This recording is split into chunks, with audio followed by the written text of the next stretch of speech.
So this recording session will cover your second standardized patient encounter that you will be serving as a patient for our students in patient and interprofessional communications. So an overall summary for this encounter, so you will still be a patient at a community pharmacy, so Rite Aid, Walgreens, CVS, a local independent pharmacy, just like the last case. However, this time you are going to be approaching the pharmacy counter to pick up a new prescription. So regardless of what room you are scheduled to be in, you're going to be picking up an antibiotic prescription.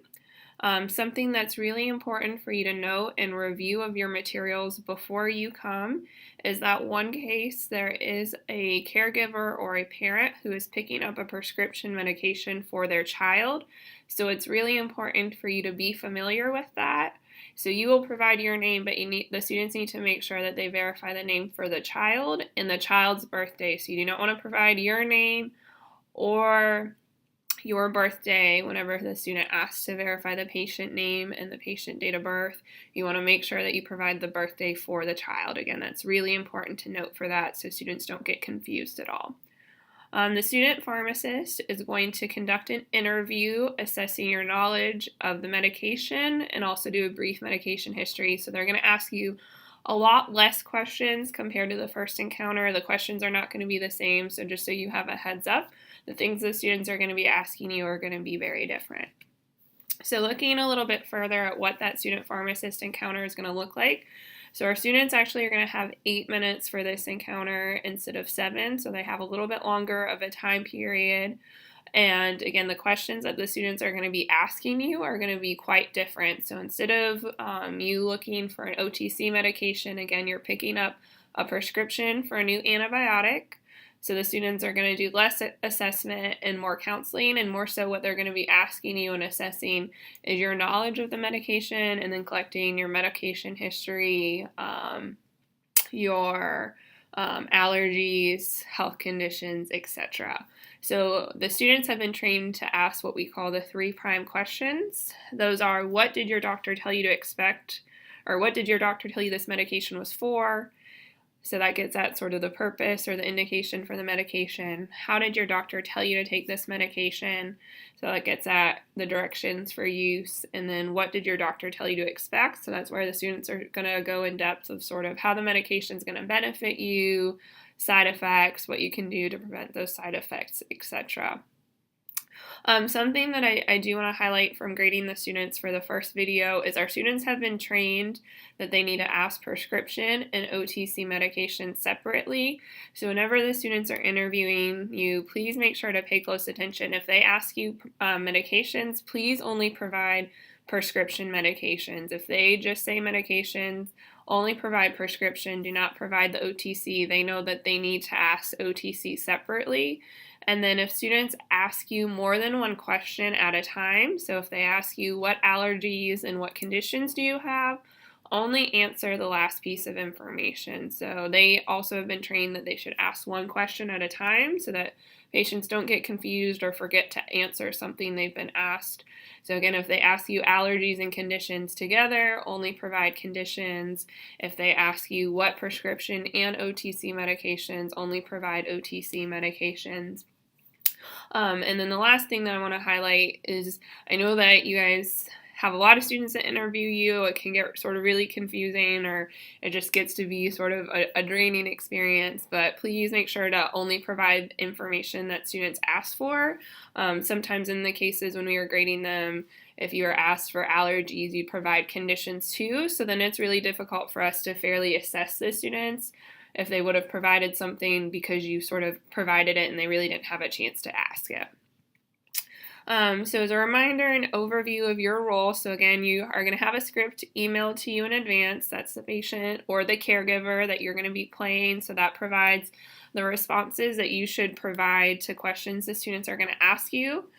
Please try to review these in advance and ensure you have some familiarity with the patient and his or her answers. Also, if you have any questions, you can ask them of us before that day. The copies of the script are going to be available for you the day of, and again, you don't have to have this 100% memorized, but it is more realistic, and the encounter generally goes a little bit smoother if you know the majority of it and only have to occasionally reference those notes. And then you are going to use your own name on this encounter. So we've made all of the prescription patient names match your name so that you don't have to remember sort of a patient name. But please provide the date of birth, medications, etc. from your script. We have to put some sort of a date of birth on there for the students so that they can verify it with their records. And date of births were just sort of picked at ages that the disease state that they're treating sort of commonly occurs in. Also, again, if you are playing a caregiver, please make sure that you provide the child's name and the child's date of birth when they ask to verify that. A few key do's and don'ts, very similar from the last thing. So you want to act like a patient, be confused about things that you wouldn't normally understand. If the student tells you something that you don't understand, you can ask for clarification. The students are going to do that teach back again that you saw in the first encounter. So it's okay if you can't remember it perfectly. That happens in real life with patients. So you're not getting graded about if you can perfectly remember what the student told you.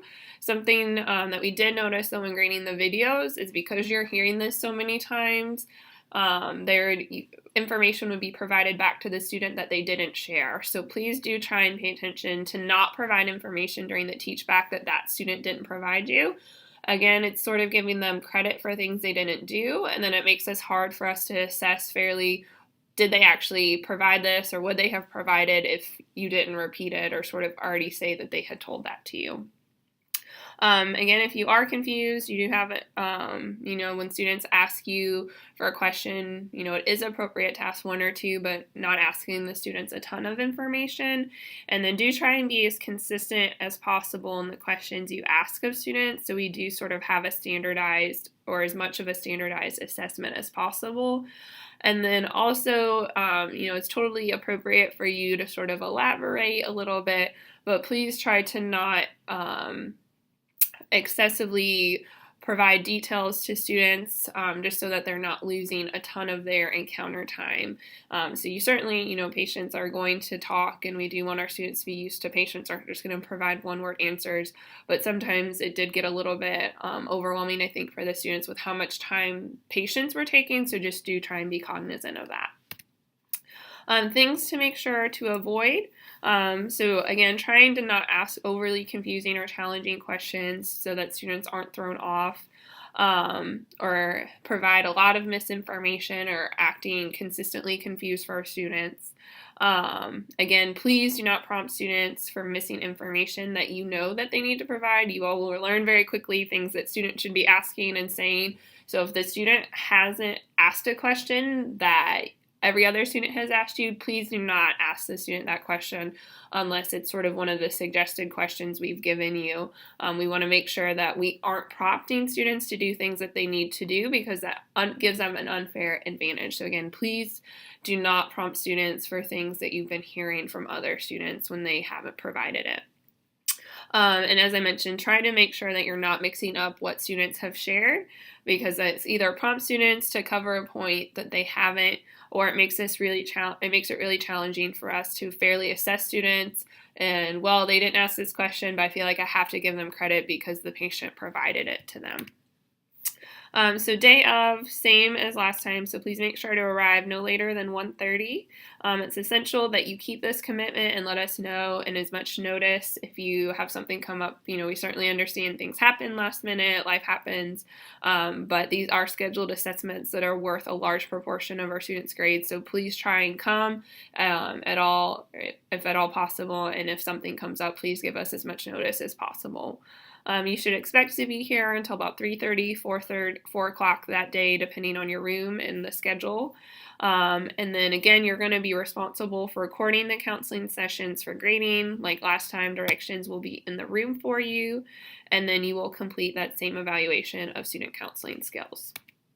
So if you have any questions about scheduling, issues come up, Carol Arant is the person to contact. If you have questions about payment or day of logistics, Laura Happy as the course coordinator is the person to contact. And if you have questions about your case, things you're supposed to ask, content, I'm Courtney Mosspan, and I'm the appropriate person to contact for that. So again, thank you so much for your time and willingness to serve as a standardized patient for our students.